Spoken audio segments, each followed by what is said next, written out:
I greet you in Jesus' precious name. It is Wednesday morning, the 16th of October, 2024, and this is your friend Angus Buchan with a thought for the day.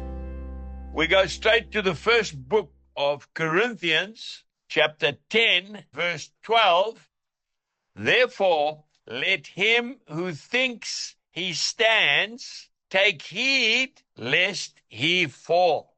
We've got to be so careful how we are standing. You know, Jesus said that harlots, prostitutes, and tax collectors, thieves, will enter in first before the religious churchgoers who started so well but finished so poorly. We think of Mary Magdalene. She was a woman of ill repute. Jesus drove 7 demons out of her, and yet she became his most faithful handmaiden. Zacchaeus, chief of all tax collectors, an absolute rogue. Yet when he met with the king, his life was changed instantly forever. Early this morning, I was reading the account that Jesus told the people. He said, what do you think? A man had 2 sons, and he came to the first one and said, son, go and work today in my vineyard. He answered and said, I will not. But afterwards, he regretted what he said, and he went. Then he came to the second son, likewise, and he answered and said, I go, sir. But he did not go.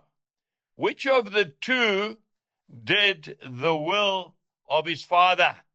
And they said to him, the first.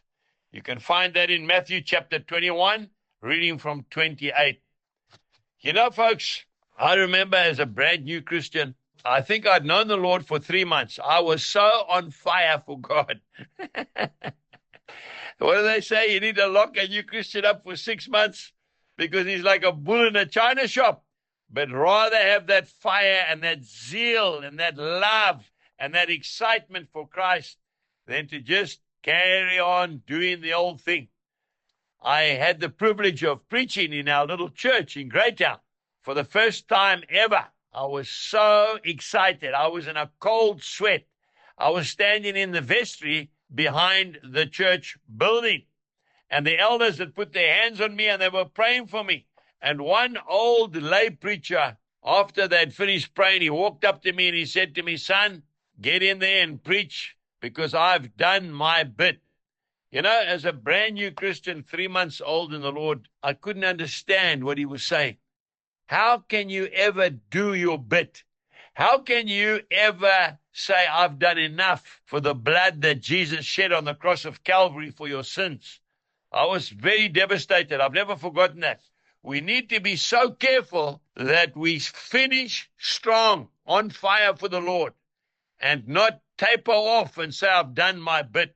That's what happened to the son who said, I'll go, and then he didn't go. Jesus bless you and have a wonderful day. God bless you. Goodbye.